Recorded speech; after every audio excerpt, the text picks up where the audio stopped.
हाँ बच्चों, हम लोग एक अपक्रिया में और देख लेते हैं कैसे निकालेंगे स्टाइक्योमेट्री। हाँ,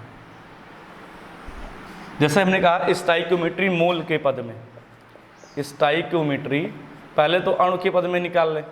स्टाइक्योमेट्री अणु के पद में,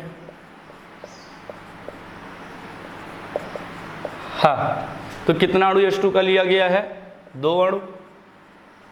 O2 का कितना अणु लिया गया भाई? 1 अणु। और H2O का कितना अणु लिया गया भाई? 2 अणु लिया गया है। ऐसा मैं आपसे कहूँ, इस बार हम लोग स्टाइक्योमेट्री निकालेंगे मोल के पद में।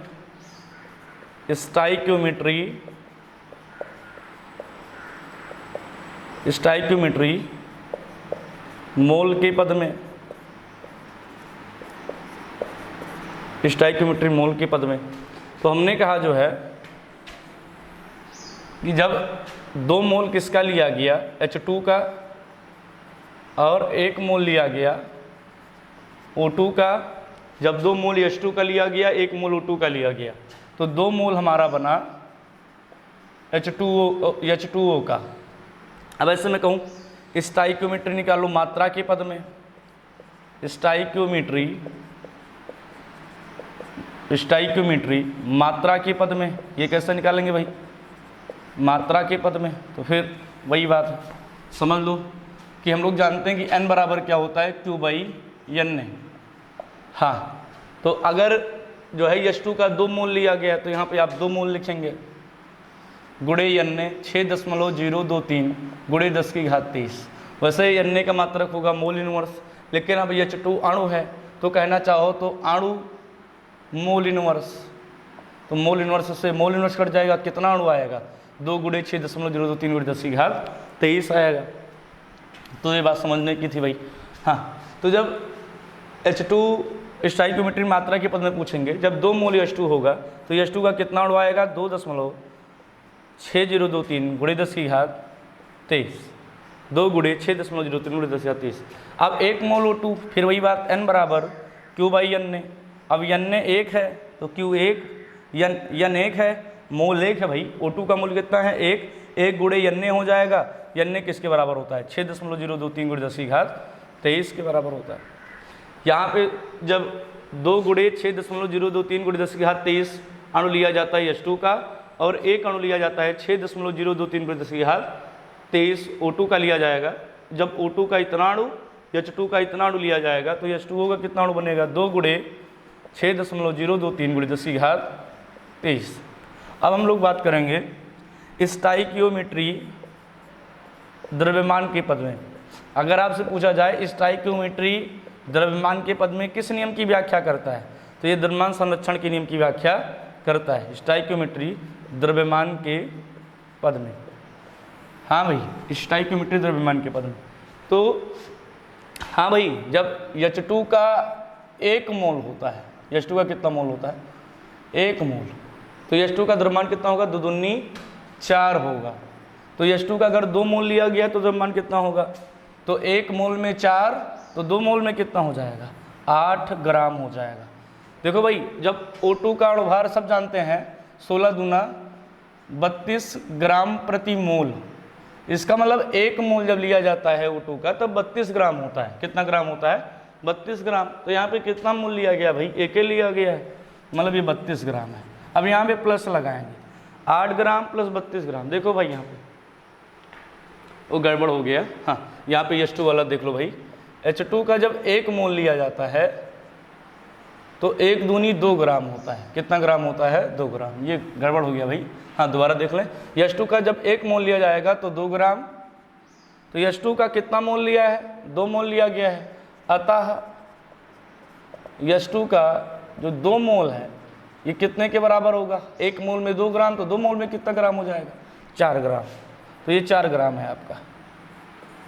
यहाँ पे देखो H2O का, तो H2O का अगर आप अणुभार निकालेंगे तो आएगा ऑक्सीजन का 16, H2 का 1 दूनी 2, 16 2 कितना आएगा? 18 ग्राम प्रति मोल। तो प्रति मोल का मतलब है प्रति माने 1। जब 1 मोल लिया जाएगा तो कितना ग्राम रहेगा H2 का? 18 ग्राम। सवाल में H2 का कितना मोल है? 2 मोल, तो कितना हो जाएगा? 18 दूना 36 ग्राम। 1 मोल में 18 ग्राम। प्रति का माने 1 होता है, बार बार बोलता हूँ भाई। 1 मोल में 18 ग्राम, तो जो है 2 मोल में कितना ग्राम हो जाएगा 36। यहाँ पे देखो 32 ग्राम प्लस 4 ग्राम बराबर आ गया कि नहीं आ गया। अतः ये किस नियम की व्याख्या करता है? ये स्टोइकियोमेट्री जो है द्रव्यमान के पद में है, ये द्रव्यमान संरक्षण के नियम की व्याख्या करता है। किसके? द्रव्यमान संरक्षण के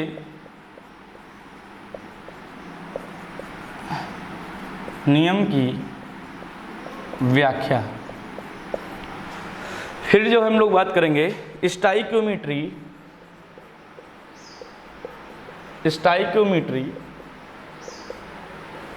स्टोइकियोमेट्री जो है इस बार हम निकालेंगे आयतन के पद में, आयतन के पद में ऐसे निकालेंगे भाई। हम लोग जानते हैं कि किसी गैस के 1 मोल में अगर एनटीपी या एसटीपी है, ये बात भी लिख दे रहा हूँ भाई, एनटीपी आब्लिग एसटीपी, चाहे नॉर्मल टेम्परेचर प्रेशर हो चाहे स्टैंडर्ड टेम्परेचर प्रेशर हो, तो यदि किसी गैस का 1 मोल हो तो उस गैस के 1 मोल में 22.4 जो है लीटर आयतन होता है।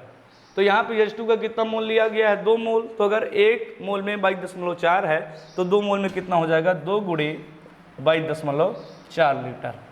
यहाँ पे किसी गैस के 1 मोल में, तो O2 गैस के 1 मोल में अगर एनटीपी या एसटीपी है तो कितना आयतन होगा?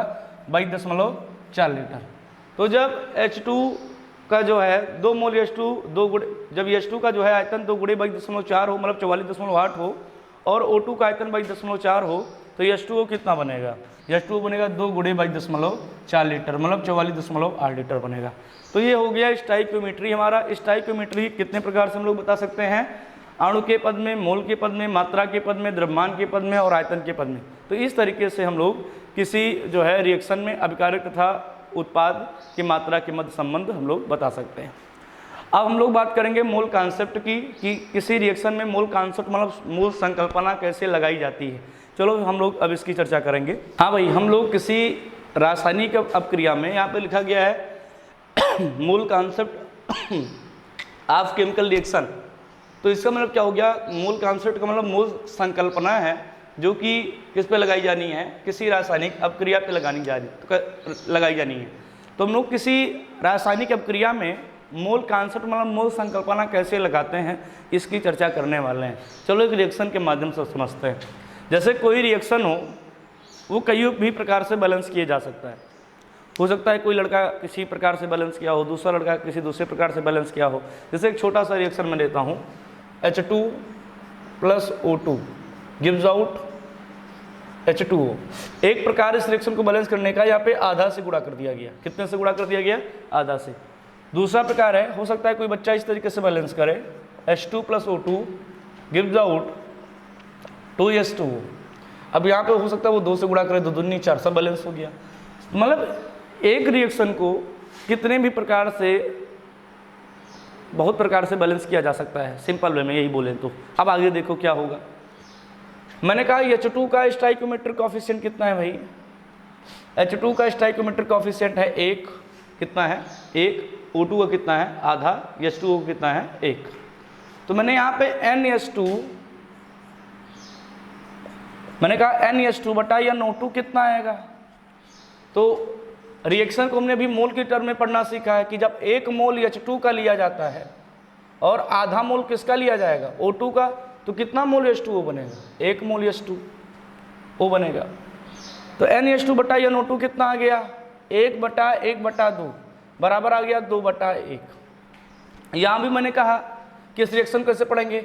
जब 2 मोल H2 1 मोल किससे क्रिया करता है? O2 से, तो कितना मोल H2 बनता है? 2 मोल H2O। तो मैंने कहा NH2 बटा NO2 निकालो।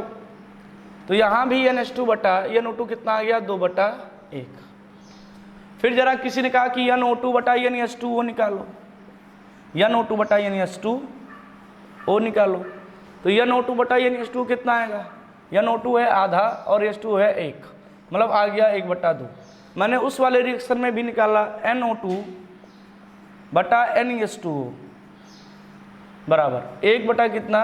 2। अभी चर्चा करूंगा इसका मतलब क्या है। फिर मैंने कहा NH2 बटा NH2O निकालो। तो NH2 बटा NH2O 1/1 आ गया। यहाँ पे मैंने कहा NH2 बटा NH2O निकालो। बराबर कितना हो जाएगा 2/2, 2 से 2 कट जाएगा 1/1। तो बच्चों हम लोग जो है लगातार देख रहे हैं कि किसी भी रिएक्शन को कितने प्रकार से बैलेंस क्यों ना किया जाए। मैंने क्या कहा, किसी भी रिएक्शन को कितने भी प्रकार से क्यों ना बैलेंस किया जाए, उस रिएक्शन का क्या नहीं परिवर्तित होता, उस रिएक्शन का जो मोल रेशियो है, किसका मोल रेशियो, जो मोल अनुपात है अभिकारक तथा उत्पाद का, जो मोल अनुपात किसका है अभिकारक तथा उत्पाद का, वो परिवर्तित नहीं होता। किसी भी रिएक्शन को कितने भी प्रकार से बैलेंस क्यों ना करें, उस रिएक्शन में अभिकारक तथा उत्पाद के मोल का अनुपात परिवर्तित नहीं होता। लेकिन परिवर्तित क्या हो जाता है, परिवर्तित हो जाता है, परिवर्तित हो जाता है, क्या परिवर्तित हो जाता है भाई, परिवर्तित हो जाता है स्टाइक्योमेट्रिक कोफिशिएंट। यहाँ पे एक H2, यहाँ पे H2 का स्टाइक्योमेट्रिक कोफिशिएंट 1 है, तो यहाँ पे H2 का स्टाइक्योमेट्रिक कोफिशिएंट कितना है 2 है। यहाँ पे O2 का स्टाइक्योमेट्रिक कोफिशिएंट कितना है आधा। अभी स्टाइक्योमेट्रिक गुणांक की मैंने चर्चा की थी कि स्टाइक्योमेट्रिक गुणांक किसी संतुलित रासायनिक अपक्रिया में अभिकारक तथा उत्पाद के आगे लिखा गया गुणांक होता है। यहाँ पे H2 के आगे गुणांक 1 लिखा है, O2 के आगे आधा लिखा है, H2 के आगे 1 लिखा है, जो कि संतुलित रासायनिक अपक्रिया है। ये भी संतुलित है, यहाँ पे H2 के आगे 2, O2 के आगे 1, H2 के आगे 2।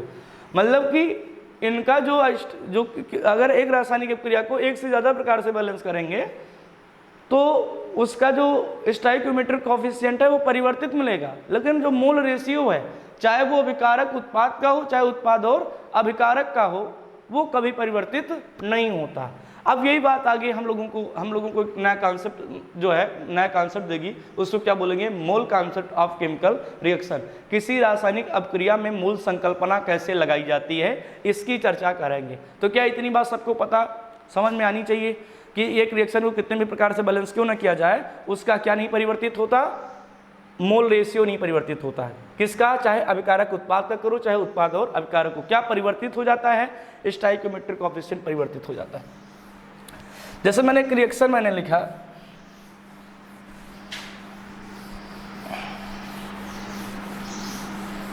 एक रिएक्शन मैंने लिखा, क्या लिखा भाई जरा देखो, मैंने कह दिया AA gives out small b और कैपिटल B। मैंने कह दिया A का स्टाइक्योमेट्रिक कोफिशिएंट कितना है, A का स्टाइक्योमेट्रिक कोफिशिएंट A है, A का स्टाइक्योमेट्रिक गुणांक A है। फिर मैंने कह दिया B का स्टाइक्योमेट्रिक कोफिशिएंट मतलब स्टाइक्योमेट्रिक गुणांक कितना है B। अब देखो मैंने क्या किया, मैंने कहा कि जरा NA/NB बताओ, तो A के आगे कितना लिखा है A, तो मैंने कहा NA है हमारा A और NB क्या है B। अरे रिएक्शन को किसके टर्म में पढ़ते हैं, मोल के टर्म में, कि जब A का, ये रिएक्शन क्या बोल रहा है, जब A का 1 मोल लिया जाता है तो B का कितना मोल बनता है, B मोल। मैंने मान लिया ये संतुलित रासायनिक अपक्रिया है, मैंने कह दिया A का स्टाइक्योमेट्रिक कोफिशिएंट A है और B का स्टाइक्योमेट्रिक कोफिशिएंट कितना है B। तो जरा मैंने क्या लिखा है, NA/A बराबर NB/B। ये A है क्या भाई साहब, A है स्टाइक्योमेट्रिक कोफिशिएंट ऑफ A, मतलब ये A का स्टाइक्योमेट्रिक गुणांक। B क्या है, B जो है ये स्टाइक्योमेट्रिक कोफिशिएंट ऑफ किसका है, B का, ये B का स्टाइक्योमेट्रिक गुणांक है। तो क्या मैं ये नहीं लिख सकता, NA/ स्टाइक्योमेट्रिक कोफिशिएंट ऑफ, ये एक किसका स्टाइक्योमेट्रिक कोफिशिएंट है, A का, ये A का स्टाइक्योमेट्रिक गुणांक है, NB/, ये B किसका स्टाइक्योमेट्रिक गुणांक है, स्टाइक्योमेट्रिक कोफिशिएंट किसका है, B का।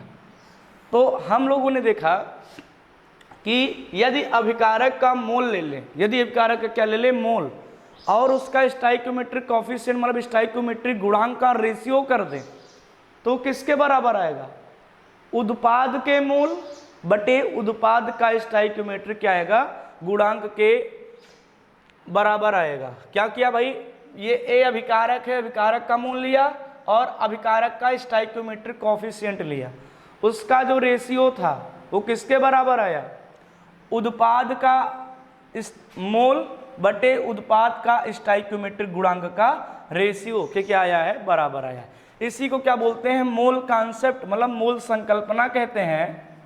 मूल संकल्पना कहते हैं किसमें, इना केमिकल रिएक्शन, मतलब किसी रासायनिक अभिक्रिया में, इसी को क्या बोलेंगे, मूल संकल्पना। की किसी रासायनिक अभिक्रिया में मूल कॉन्सेप्ट, मूल संकल्पना कैसे लगाई जाती है, तो ऐसे लगाई जाती है कि अगर अभिकारक का मोल लेंगे बटे अभिकारक का स्टाइक्योमेट्रिक कोफिशिएंट लेंगे, और उत्पाद का मोल लेंगे बटे उत्पाद का क्या लेंगे, जो है स्टाइक्योमेट्रिक कोफिशिएंट का रेशियो हम लोग देखेंगे एक दूसरे के क्या आएगा, बराबर आएगा। तो ये छोटी सी बात थी। अब थोड़ा बड़ा रिएक्शन लिख रहे हैं, उस पर चर्चा करते हैं। उस पर कैसे निकालेंगे, रजिस्टर से मिटा रो भाई। AA plus BB gives out CC plus DD, या भी इतना ही छोटा रखो। AA plus BB gives out AA plus BB gives out CC। अब मैंने कहा कि लिखो भाई मोल कॉन्सेप्ट लगाओ, तो कैसे लगाओगी, Na/A बराबर NB/B बराबर NC/C। यही तो सीख के आए हैं कि अब ये सब क्लियर भाई, अंडरस्टूड है। मैंने कह दिया ABC जो है ये स्टाइक्योमेट्रिक कोफिशिएंट है। किसका स्टाइक्योमेट्रिक कोफिशिएंट है, A का, स्मॉल a का स्टाइक्योमेट्रिक कोफिशिएंट है, स्मॉल b का स्टाइक्योमेट्रिक कोफिशिएंट है, स्मॉल c का स्टाइक्योमेट्रिक कोफिशिएंट है। तो अभी यही बात हम पढ़ के आए हैं कि यदि अभिकारक का मोल लेंगे और उसका स्टाइक्योमेट्रिक कोफिशिएंट का रेशियो लेंगे, ये भी अभिकारक है तो अभिकारक का मोल लेंगे बटे उसका जो है स्टाइक्योमेट्रिक कोफिशिएंट लिखेंगे, तो वो बराबर आएगा, किसके बराबर आएगा, उत्पाद के मोल बटे उत्पाद के स्टाइक्योमेट्रिक गुणांक के क्या आएगा, बराबर आएगा।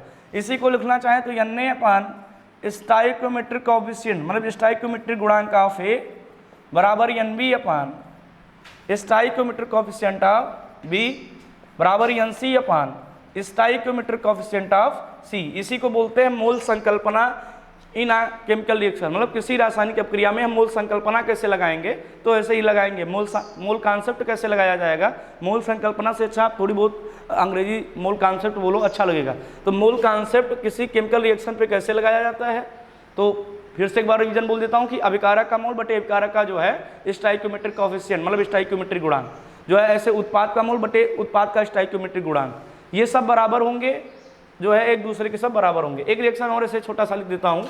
अब ये कैसे लिखेंगे, AA plus BB gives out CC plus DD। सब अंडरस्टूड बात है। क्या अंडरस्टूड है कि यहाँ पे A का स्टाइक्योमेट्रिक कोफिशिएंट A है, B का स्टाइक्योमेट्रिक कोफिशिएंट B है, C का स्टाइक्योमेट्रिक कोफिशिएंट स्मॉल c है, ऐसे D का स्मॉल d है। तो कैसे लगाएंगे मूल कॉन्सेप्ट, Na/A तुम क्या हो भाई, मैंने बोल दिया कि स्मॉल a जो है ये A का स्टाइक्योमेट्रिक कोफिशिएंट है, तो स्टाइक्योमेट्रिक कोफिशिएंट ऑफ A ये बराबर होगा NB/ stoichiometric coefficient of B बराबर होगा NC/ stoichiometric coefficient of C बराबर होगा ND/ stoichiometric coefficient of D। सब एक दूसरे के बराबर होंगे। इसी को सिंपल वे में क्या बोलते हैं, स्टाइक्यो मूल concept in a chemical reaction कहते हैं। चलिए भाई इस पे कुछ सवाल करेंगे। हम बच्चों हम लोग बात कर रहे हैं, अभी तक मूल कॉन्सेप्ट की बात कर रहे थे, तो अब उस पर सवाल देख लेते हैं। तो सवाल कह रहा है कि 245 ग्राम पोटेशियम क्लोरेट का वियोजन करने के पश्चात प्राप्त गैस की मात्रा ज्ञात कीजिए। तो सबसे पहली बात पोटेशियम क्लोरेट, ये सवाल जो है काफ़ी बार पूछा गया है, क्योंकि बच्चों को ज़्यादातर पोटेशियम क्लोरेट का सूत्र ही नहीं पता होता। तो क्या होता है भाई, KClO3, ये पोटेशियम क्लोरेट का फार्मूला है। इसका वियोजन करेंगे, जब इसको गर्म करेंगे तो बनेगा KCl प्लस बनेगा O2। तो सवाल कह रहा है कि 245 ग्राम पोटेशियम क्लोरेट का वियोजन करने के पश्चात प्राप्त गैस की मात्रा, तो कौन सी गैस प्राप्त होगी भाई, ऑक्सीजन गैस प्राप्त होगी। ये KCl आपका साल्ट है, तो साल्ट है सॉलिड होगा, ये आपकी क्या है, गैस है। तो हमें O2 गैस का क्या बताना है, द्रव्यमान बताना है। तो चलिए भाई सबसे पहले देखो सवाल ने किसकी बात किया है, पोटेशियम क्लोरेट की। पहले तो मूल कॉन्सेप्ट लिख लेते हैं। तो मूल कॉन्सेप्ट क्या लिखेंगे, NKClO3 बटा स्टाइक्योमेट्रिक कोफिशिएंट ऑफ KClO3, अभी मोल कॉन्सेप्ट लिखना हमने सीखा है NKClO3 बटा स्टाइक्योमेट्रिक कोफिशिएंट ऑफ KClO3 बराबर होगा NKCl के बटा स्टाइक्योमेट्रिक कोफिशिएंट ऑफ KCl बराबर होगा NO2 बटा स्टाइक्योमेट्रिक कोफिशिएंट ऑफ O2। ये मूल कॉन्सेप्ट हो गया। लेकिन ये देखो सवाल ने किसकी बात की है। सवाल जिसकी बात करेगा उसकी बात हम करेंगे। सवाल ने बात किया है पोटेशियम क्लोरेट की, और दूसरी बात किया उसने जो गैस बन रही है उसकी बात कर रहा है। मतलब सवाल ने इसकी बात किया है KClO3 की और O2 की बात किया है। सवाल ने KCl की कोई बात नहीं किया, तो इसमें हम लोग भी KCl की कोई बात नहीं करेंगे। वैसे आप जानते हैं अगर A बराबर है B के, B बराबर है C के, तो A भी किसके बराबर होगा? C को। अगर मैं इसको A कहूँ, इसको B कहूँ, इसको C कहूँ, तो हम लोग सिंपल वे में लिख सकते हैं A बराबर किसके होगा?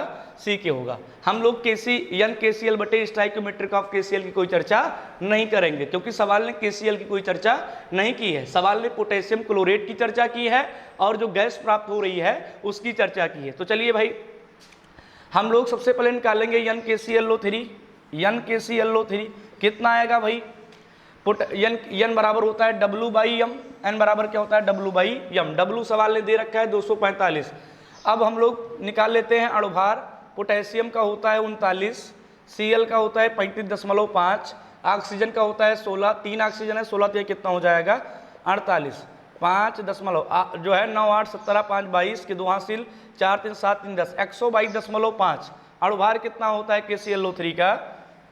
122.5। तो W कितना है भाई? 245 ग्राम बटा अणुभार कितना है? 122.5 ग्राम मोल इनवर्स।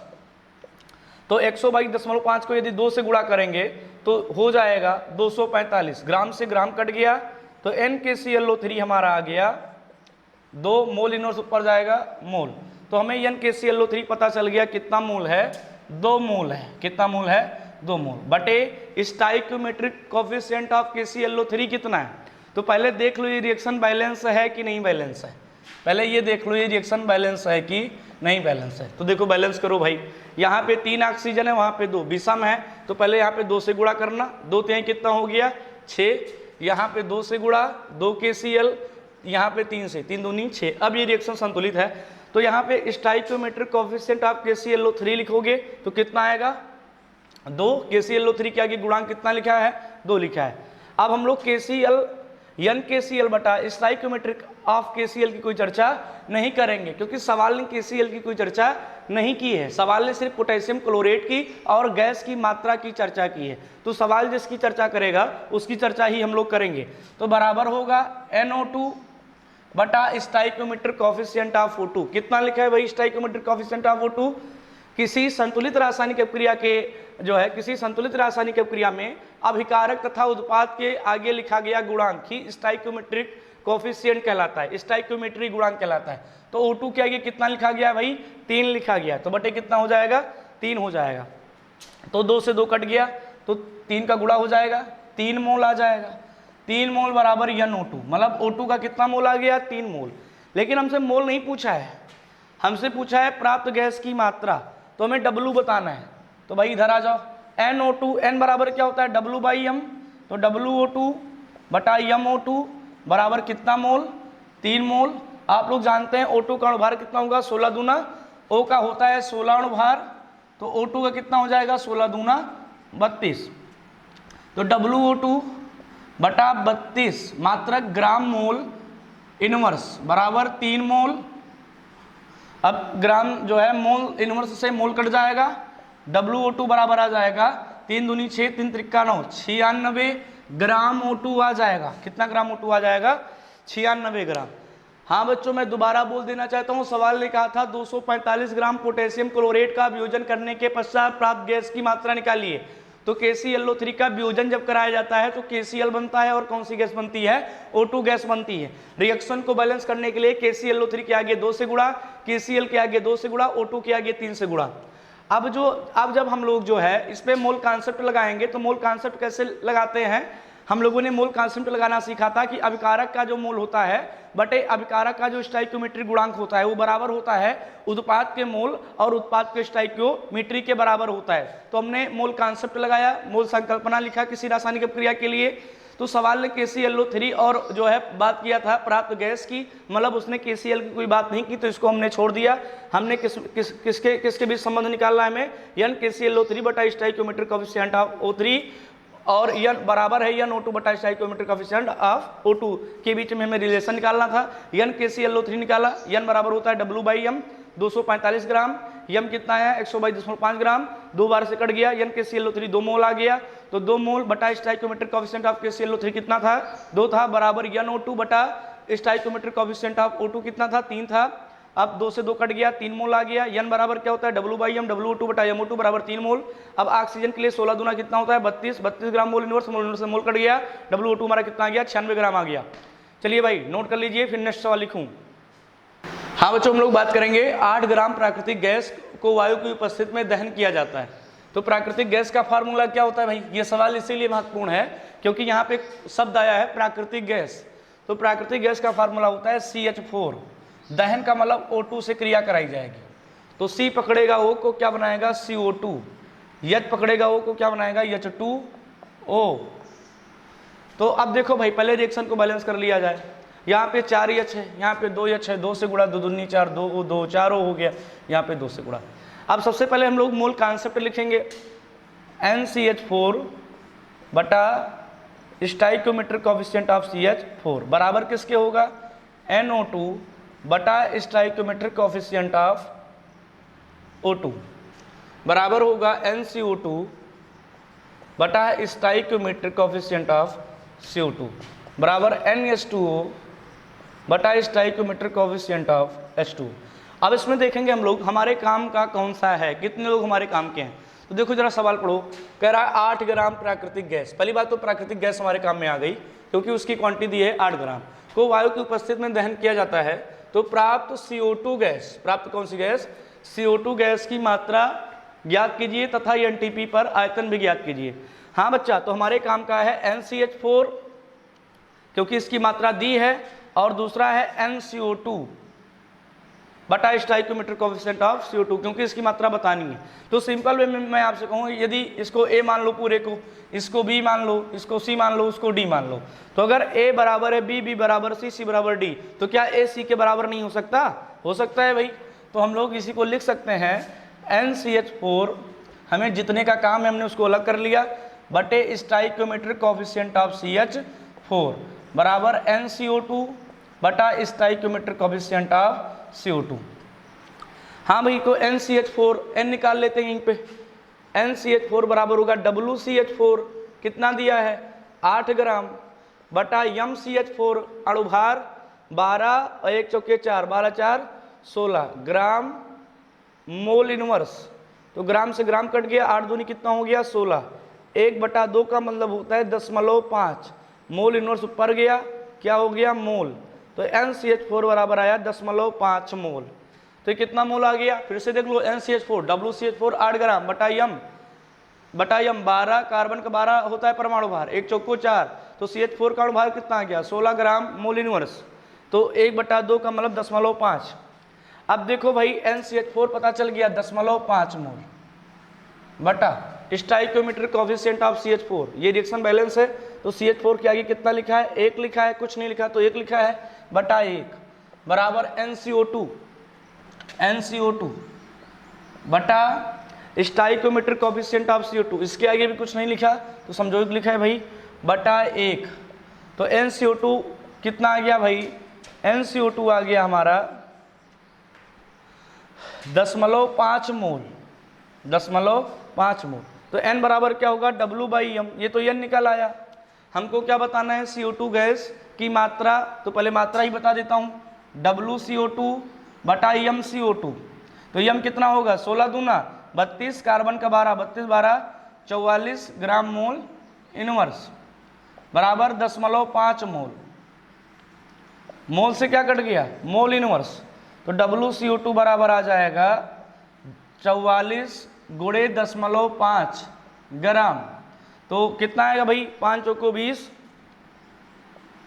5 चौको 20, 5 चौको 20, 2 22, एक अंक पे क्या लग जाएगा दशमलव, मतलब 22.0 ग्राम, मतलब सिंपल वे में बोलना चाहो तो 22 ग्राम। मात्रा कितनी आ गई, 22 ग्राम आ गई।